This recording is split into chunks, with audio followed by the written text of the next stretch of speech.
प्रणाम। आज हम साईं बाबा की सच्चाई क्या है वो जानेंगे। क्या वो कोई अवतार है या कुछ और? तो चले जानते हैं। साईं बाबा कौन है? क्या यह भगवान के अवतार है या कोई साधारण मनुष्य जिसे लोगों ने भगवान बना दिया है?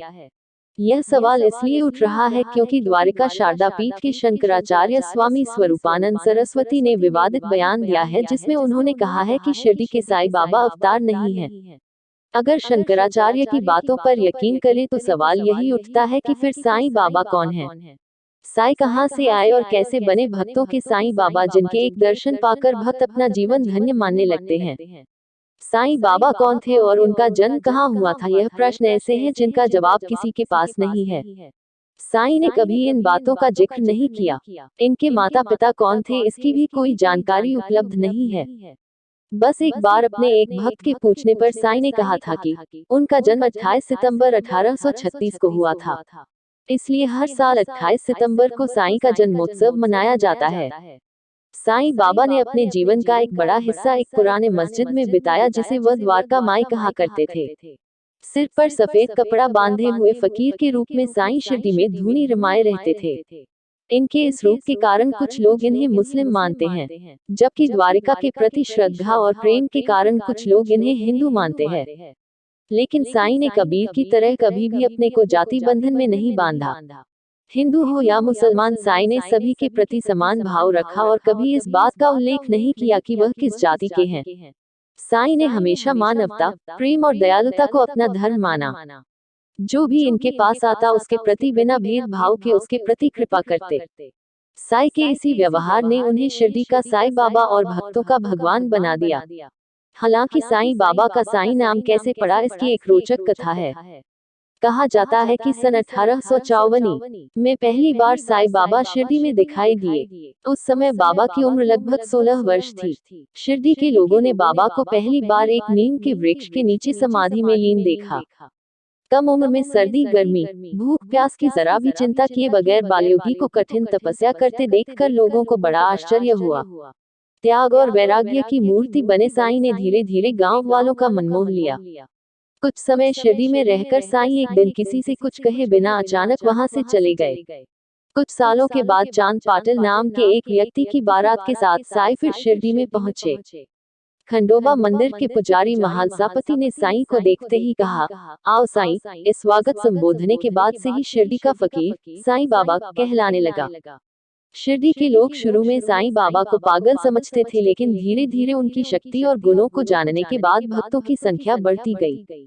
साईं बाबा शिरडी के केवल 5 परिवारों से रोज दिन में 2 बार भिक्षा मांगते थे।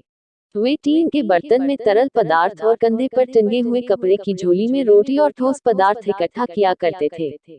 सभी सामग्रियों को वे द्वारका माई लाकर मिट्टी के बड़े बर्तन में मिलाकर रख देते थे। कुत्ते, बिल्लियां, चिड़िया निःसंकोच आकर खाने का कुछ अंश खा लेते थे। बची हुई भिक्षा को साईं बाबा भक्तों के साथ मिल बांट कर खाते थे। साईं ने अपने जीवन काल में कई ऐसे चमत्कार दिखाए जिससे लोगों ने इनमें ईश्वर का अंश महसूस किया। इन्हीं चमत्कारों ने साईं को भगवान और ईश्वर का अवतार बना दिया।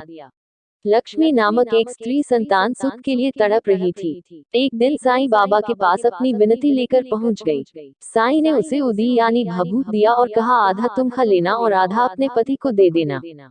लक्ष्मी ने ऐसा ही किया।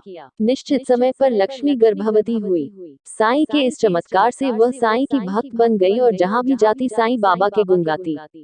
साईं के किसी विरोधी ने लक्ष्मी के गर्भ को नष्ट करने के लिए धोखे से गर्भ नष्ट करने की दवाई दे दी। इससे लक्ष्मी को पेट में दर्द एवं रक्तस्राव होने लगा। लक्ष्मी साईं के पास पहुंचकर साईं से विनती करने लगी। साईं बाबा ने लक्ष्मी को उदी खाने के लिए दिया। उदी खाते ही लक्ष्मी का रक्तस्राव रुक गया और लक्ष्मी को सही समय पर संतान सुख प्राप्त हुआ। यही साईं बाबा का चमत्कार है। बाबा के द्वारा दी गई शिक्षा आप ध्यान से सुनिए। साईं बाबा ने सदैव माता पिता, बुजुर्गों, गुरुजनों और बड़ों का सम्मान करने की सीख दी। साईं का कहना था कि ऐसा करने से उनका आशीर्वाद प्राप्त होता है, जिससे हम जीवन की हर मुश्किल से पार निकल जाते हैं। साईं के सिद्धांतों में दया और विश्वास अनंत निर्मित है। उनके अनुसार अगर इन दोनों को अपने जीवन में लाया जाए तभी भक्ति का अनुराग मिलता है। शिरडी साईं बाबा जी का यह कहना था कि जो व्यक्ति गरीब और लाचारों की मदद करता है, भगवान स्वयं उसकी मदद करते हैं। साईं हमेशा कहते थे कि जाति, समाज, भेदभाव को भगवान ने नहीं बल्कि इंसानों ने बनाया है। ऊपर वाले की नजर में कोई ऊंचा या नीचा नहीं है। इसलिए जो कार्य स्वयं भगवान को पसंद नहीं है उसे इंसानों को भी नहीं करना चाहिए। अर्थात जाति, धर्म, समाज से जो बातों में न प्रेम से रहे और गरीब और लाचारों की मदद करें, यही सबसे बड़ी पूजा है। साईं ने लोगों में मानवता के प्रति सम्मान का भाव पैदा करने के लिए संदेश दिए हैं कि किसी धर्म की अवहेलना नहीं करें। उन्होंने कहा है कि सर्वधर्म सम्मान करते हुए मानवता की सेवा करनी चाहिए, क्योंकि मानवता ही सबसे बड़ा धर्म है। बाबा ने यह संदेश भी दिया कि हमेशा श्रद्धा, विश्वास और सबूरी के साथ जीवन बिताना चाहिए। साईं बाबा ने हर जाति और धर्म के लोगों को एकता का पाठ पढ़ाया। उन्होंने सदा ही सभी से एक ही बात कही कि सबका मालिक एक है। साईं ने जाति, धर्म, समुदायों इत्यादि बातों में न पड़कर आपसी मतभेद को दूर करके आपस में प्रेम और मेलजोल से रहना चाहिए। यह साईं बाबा के सबसे बड़ी शिक्षा और संदेश है। साईं बाबा के द्वारा दिए गए अनमोल वचन क्या है जाने। आने वाला जीवन तभी खूबसूरत हो सकता है जब तुम ईश्वर के साथ पूर्ण नेक नियत से जीना सीख जाओगे। मनुष्य अपने स्वाद की तृप्ति के लिए प्रकृति में उपलब्ध खाद्य पदार्थों में बदलाव जाता है, जिससे उनमें निहित जीवन के बहुत सारे अंत को प्राप्त होते हैं। साईं बाबा का कहना था कि तुम अपने आप को कमल के फूल की तरह बनाओ, जो कीचड़ में जन्म लेने पर भी अपने अंदर जल की उपस्थिति से प्रभावित होकर भी जीवित रहता है और सूर्य के प्रकाश में अपनी पंखुड़ियों को खोल देता है। मनुष्य अनुभव के माध्यम से ही सीखता है और आध्यात्मिक पथ कई प्रकार के अनुभवों से भरा है। उसे कई कठिनाइयों और मुश्किलों का सामना करना होगा और वह सारे अनुभव जो उसे प्रोत्साहित करने और सफाई की प्रक्रिया पूरा करने के लिए जरूरी है। जीवन एक गीत है, इसे गाओ। जीवन एक खेल है, इसे खेलो। जीवन एक चुनौती है, इसका सामना करो। जीवन एक सपना है, इसे अनुभव करो। जीवन एक यज्ञ है, इसे पेश करो और जीवन प्यार है, इसका आनंद लो।